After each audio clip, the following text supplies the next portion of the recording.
नमस्कार साथियों, being honest में आपका स्वागत है। मैं काजू हुसैन। नोटबंदी की 8वीं सालगिरह पर अखिलेश यादव ने निशाना साधा है बीजेपी पर। उन्होंने कहा है कि नोटबंदी के इतिहास को काले अक्षरों से लिखा जाएगा। आइए जानते हैं लोगों से क्या कहना है इस वक्त पे। चाचा, अखिलेश यादव ने कहा है कि नोटबंदी के इतिहास को काले अक्षरों से लिखा है, उससे आप क्या कहना चाहते हैं? देखिए, भारतीय जनता पार्टी के सरकार में जो सबसे विफलता का कारण रहा वो नोटबंदी रही। नोटबंदी का इन्होंने प्रस्ताव पास करके इस पूरे देश के सारा स्ट्रक्चर को, आर्थिक जितने अर्थ से संबंधित स्ट्रक्चर थे उनका इन्होंने ऑपरेशन कर दिया। अब ऑपरेशन इस तरह कर दिया कि भारत का जो विकास का रथ है वो सर्विस रोड में आकर के फंस गया। आज तक भारत ने उसका विकल्प, उस संकट से उबारने के लिए देश को, उस संकट से निजात दिलाने के लिए देश को, इसकी आर्थिक व्यवस्था सुधारने के लिए देश का कोई वैकल्पिक व्यवस्था आज तक नहीं तैयार हुई। कहने का मेरा मतलब कि आज आप समझिए कि मिडिल क्लास, लोअर क्लास के जो उद्योगपति हैं, जो व्यापारी हैं, आज एकदम उनके उद्योग धंधे बंद हो चुके हैं। निरंतर वो हर क्षेत्र में नोटबंदी का असर आज तक व्याप्त है। चाहे वो उद्योग क्षेत्र देख लीजिए, चाहे वो कृषि क्षेत्र देख लीजिए, चाहे अब इसका जीता जागता उदाहरण कि देश का, मैं नहीं कहता, ये भारत सरकार का आंकड़ा कहता है कि साहब देश के 143 करोड़ आबादी वाले देश भारत में 80 करोड़ लोग लाइन लगा करके 2 किलो गेहूं या 3 किलो चावल के लिए खड़े हैं। तो इससे जीता जागता एग्जाम्पल आपको नहीं मिल सकता। विश्व का ये पहला देश है जहां पूरी आबादी का, पूरे आवाम के आंकड़ों में 70% लोग, इतना विकास हो गया भारत का कि 70% लोग लाइन में खड़े हो गए। ये भारतीय जनता पार्टी का नोटबंदी के दहलीज पर इन्होंने जो माया का लंका बनाने की प्रयास की, वो लंका तार तार करके आज धू धू करके जल रहा है। अब कहने का मेरा मतलब ये कि भारतीय जनता पार्टी जो हम नोटबंदी, आज नोटबंदी को लेकर के कल पूरा देश मातम मना रहा था, सारे व्यापारी मातम मना रहे थे, किसान मातम मना रहा था, नौजवान मातम मना रहा था, शिक्षित बेरोजगार मातम। कहीं न रोजगार है, न कोई उद्योग धंधा है, न कोई निर्माण की बात है, न कोई उद्योग की बात है। केवल भारतीय जनता पार्टी से जब पूछिए तो पाकिस्तान में लोग भूखे मर रहे हैं, पाकिस्तान में टमाटर 350। अरे साहब, मैं भारत का टमाटर पूछ रहा हूँ, मैं भारत का सरसों का तेल पूछ रहा हूँ, मैं भारत का साबुन पूछ रहा हूँ, मैं भारत का मेडिसिन पूछ रहा हूँ। मैं पाकिस्तान और बांग्लादेश का और जो है नेपाल का नहीं पूछ रहा हूँ। अब तुम हमको नेपाल का बता रहे हो। हम नेपाल का देश नहीं पूछना जा रहा है, क्योंकि मेडिसिन हम नेपाल में नहीं लेंगे, कड़ुआ तेल हम पाकिस्तान में नहीं लेंगे। सारा जो नौकरी हमारे लड़के बांग्लादेश में नहीं लेने जाएंगे, नौकरी तो उत्तर प्रदेश और भारत में लेंगे। तो कहने का मेरा मतलब कि मैं काला दिवस के रूप में नोटबंदी को मान रहा हूं, क्योंकि हमारे प्रधानमंत्री जी ने कहा था कि अगर आप काला धन नहीं आएगा तो जिस चौराहे पर इतने दिन के अंदर कहोगे मैं आकर के खड़ा हो जाऊंगा। लेकिन वो चौराहा का नाम नहीं बताए कि हम किस चौराहे पर खड़ा होंगे।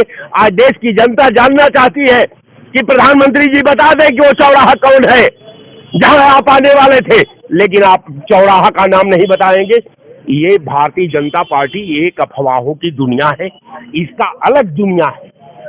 आप समझिए, मैंने आज देख रहा था 6 लड़के, मैंने उनकी 8 साल से 12 साल तक थी, पूरा चंदन लगा करके, झोरा लेकर के, उसमें पोथी रख करके कह रहे थे कि साहब तंगी साहब हमको चाय पिला दीजिए। तो ये भारत मैं चाहता हूं।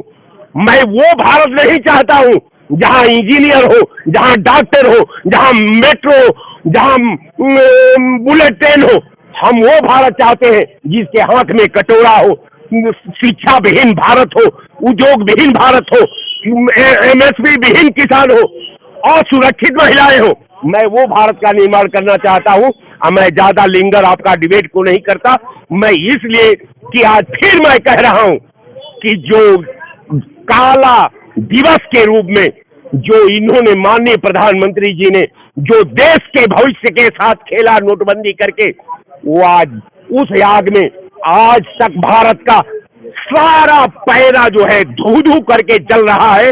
बच्चों का भविष्य जल रहा है, महिलाओं की सुरक्षा जल रही है, किसानों का व्यवस्था जल रही है। और सारा विकास के नाम पर कुछ नहीं है, केवल विकास के नाम पर हिंदुस्तान है, पाकिस्तान है, मुसलमान है, हिंदू है, बस यही विकास है और कहीं कोई विकास नहीं है। जय हिंद। अखिलेश यादव ने एक बात ये कही है कि हिंदुस्तान को अर्थव्यवस्था में बदल दिया है। तो अखिलेश जी सही बोल रहे हैं। आज नोटबंदी जैसा काला दिन है, 8 साल हो गया है। मैं 8 साल से जी न्यूज और आज तक की उस स्टूडियो को ढूंढ रहा हूँ जहाँ नोटों में चिप मिला करती थी। आज तक मुझे चिप नहीं मिल पाई। मैं माननीय आज तक के जो संपादक महोदया हैं और वी न्यूज के सुधीर चौधरी या तिवारी कौन हैं, उनसे पूछना चाहता हूँ कि वो चिप भी जनता को दिखा दें जो नोटबंदी के बाद बताया गया था कि नोटों में चिप होगी, अगर 100 फीट अंदर जमीन के अंदर गाड़ दिया जाए तब भी मोदी जी पकड़ लेंगे। काला धन कहाँ गया? वो काला धन आया देश में? काला धन। और मोदी जी ने कहा था कि काला धन जो है नोटबंदी के बाद से वो चीजें नहीं होंगी।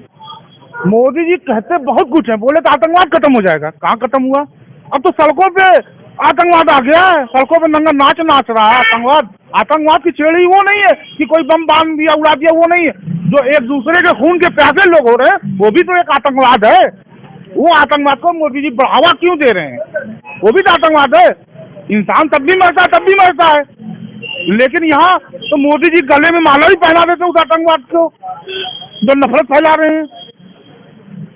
आपको क्या लगता है नोटबंदी जो है उससे काला धन वापस आया या और बढ़ा है? नहीं, काला धन तो बढ़ गया, लेकिन बढ़ा चंद लोगों को के लिए बढ़ा है जो मोदी जी के लंगोटिया यार जो हैं, जो गुजरात से ताल्लुक रखते हैं, उनके यहाँ काला धन बढ़ गया। पूरे देश में लाइन लगी हुई थी, लेकिन मोदी जी के जो लंगोटिया यार है वो नोट बांट रहे थे। कहाँ से आ गया था उनके पास पहले पैसा? बैंकों के पास पैसा नहीं था, बैंक बंद हो जाया करते थे, लेकिन मोदी जी के जो लंगोटिया यार अपनी लंगोट से नोट का बंडल निकाल दिया करते थे। ये तो सवाल है, जनता तो पूछेगी ना जब जब याद आएगा। 50 साल बाद अगर जीवित रहेंगे तब भी काला धन याद रहेगा। काला धन का नाम और नोटबंदी का नाम और नोट में लगी हुई चिप का नाम। कौन लोग बता रहे कि इसमें चिप लगी हुई है? अखिलेश यादव ने कहा नोटबंदी के अफसर को काले अक्षरों से लिखा जाए, इस पर आप क्या कहना चाहते हैं? लिखा नहीं जाएगा, लिख गया है। जो लोग लाइन में लग के अपने परिवारों को खोया है उस भगदड़ में, क्या वो भूल जाएंगे मोदी जी को? नोटबंदी को भूल जाएंगे? जो सुबह से शाम तक जो दिहाड़ी मजदूर करने वाला मजदूर सुबह से शाम दिहाड़ी ना करके बैंकों के सामने लाइन लगता था, वो दिन मजदूर भूल जाएगा? चाचा आपको क्या लगता है कि अखिलेश यादव ने कहीं नोटबंदी को काले अक्षरों से लिखा है, इस पर क्या कहना चाहते हैं? देखिए, हम तो नोटबंदी की ये बरसी मना रहे हैं। 8 नवंबर 2016 का बात है ये। हम बरसी मना रहे हैं नोटबंदी की। शिक्षा, रोजगार, स्वास्थ्य, नौकरियां, महंगाई, सुरक्षा पर जो देश को आघात पहुंचा है, हमें हर तरीके से महरूम रखा गया। हम पे यातनाएं हुई, किसानों पे यातनाएं हुई, रेसलर्स पे यातनाएं हुई, युवाओं पे यातनाएं हुई, नौकरी पे यातनाएं हुई। तो हमें तो आज बदलाव की बहुत बड़ी जरूरत है। और अखिलेश जी ने बिल्कुल सही कहा है, जिस तरीके से उन्होंने वो इस नोटबंदी का ये उदाहरण दिया। मैं तो ये कहना चाहता हूँ साथ साथ में अखिलेश जी को कि पूरा देश, पूरा उत्तर प्रदेश कम से कम और पूरा देश आज उसको बरसी मनानी चाहिए ये नोटबंदी की, क्योंकि हम बुरी तरीके से सताए हुए हैं। और जिस तरीके से भारतीय जनता पार्टी, चाहे वो केंद्र की हो चाहे प्रदेश की हो, हिंदू मुस्लिम नफरत की राजनीति करना, बांटने की राजनीति करना कि बटोगे तो कटोगे, इस तरीके की राजनीति करके देश में सत्ता में काबिज है। मुझे शर्म आती है भारतीय जनता पार्टी के ऊपर कि देश में 1947 के बाद कोई भी बंटवारा हुआ हो तो बताइए। ये ना इसमें देश में कोई हिंदू बटा है, ना मुसलमान बटा है, ना ईसाई बटा है, ना सिख बटा है। ये एक मोहब्बत का गुलदस्ता है जो हमेशा से कायम है, 1947 से कायम है। आप एक मिनट रुकिए, पूरे मुल्क में आप देखिए कितने देश थे आज से 25, 30, 40 साल पहले कितने देश थे, और आज वो बढ़कर कितने देश हो गए। आज अमेरिका हम पे आंख उठाता है, आज रशिया सोचता है, आज जापान सोचता है कि हमारे देश के टुकड़े नहीं हो रहे। ये ऐसा कौन सा देश है शक्तिशाली? 142 करोड़ का ये देश है, ना 47 से आज तक बटा है, ना आगे बटेगा। मोदी योगी सोच लो, नफरत की राजनीति करना बंद कर दो, कुछ हासिल नहीं होने वाला है। तुम्हें 2014 में 2024 में देश की सत्ता ने पटका था 240 पे लाके, अब तुम्हें 2027 में उत्तर प्रदेश की सरकार से भी तुमको रुखसत करेंगे। जय हिंद, वंदे मातरम। जहाँ अखिलेश यादव ने कही देश की अर्थव्यवस्था को अनर्थव्यवस्था बना दिया है। अखिलेश यादव ने कहा देश की अर्थव्यवस्था को अनर्थव्यवस्था बना दिया है। तो अनर्थ तो हो ही रहा है, अनर्थ तो हर जीव जंतु इंसान सब पे हो रहा है। आप इसे एक चीज से नहीं समझ सकते।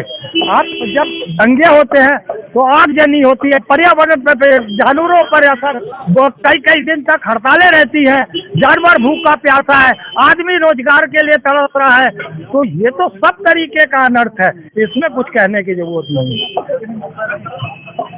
आपको क्या लगता है अखिलेश यादव जो कहा है कि नोटबंदी के इतिहास को काले अक्षरों से लिखा जाएगा, उस पर आप क्या कहना चाहते हैं?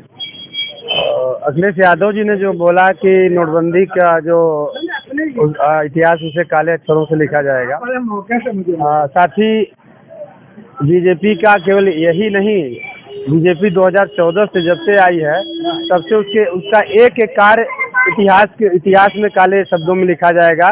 साथियों, भाई नरेंद्र दामोदर दास मोदी का कार्य इस तरीके से है जैसे हम इतिहास में लोग पढ़ते थे मोहम्मद बिन तुगलक। मोहम्मद बिन तुगलक वो क्या करता है, एकाएक तनकी टाइप का था, वो बोल देता था कि चलो राजधानी दिल्ली से दौलताबाद हो गई। अब दिल्ली से दौलताबाद बोल दिया। भाई एक अगर आप राजनेता हो, एक मानवता पसंद व्यक्ति हो, तो सोशल का एक स्ट्रक्चर होता है, नेता का एक लक्षण होता है। ये हिटलर शाही, ये अशिक्षापन, ये जाहिलगी पूरे देश को आज जिस लेवल पे ला दिया है। बताइए, फोर्स मैगजीन ने प्रधानमंत्री मोदी जी को डिवाइडर इन चीफ लिखा। लेकिन हमारा ज़्यादा नहीं कहेंगे साथियों, केवल इतनी बात कहेंगे कि भाई सैयद शुजा ने सबसे पहले 2014 इलेक्शन आया, उसके पहले उसने प्रूफ कर दिया कि जो ईवीएम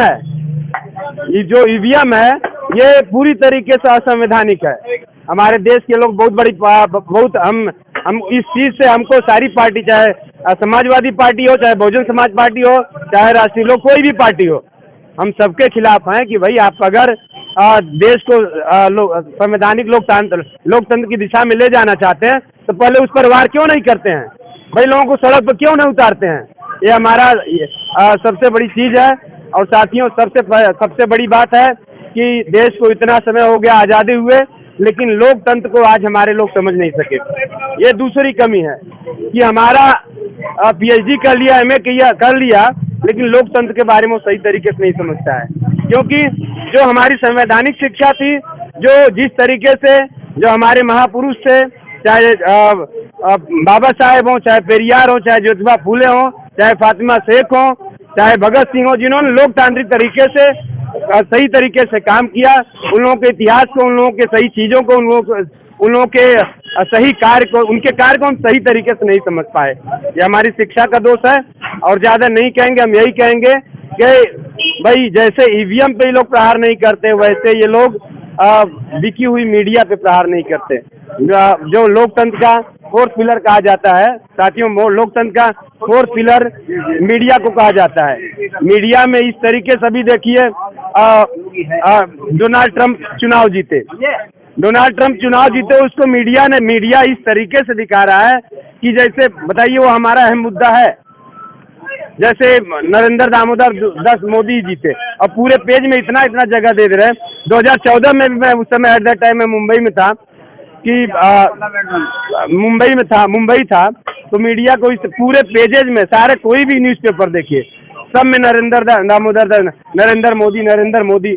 तो इस तरीके से हमारे हम समाज के अपने सभी साथियों से सभी पार्टियों के जो युवा हैं या तो जो भी राजनीति कर रहे हैं उन लोगों से यही सिफारिश है कि भाई ईवीएम पे वार करें और मीडिया पे सही से वार करो। उनको सड़क पे दिख जाए तो उनको दौड़ा के मारो।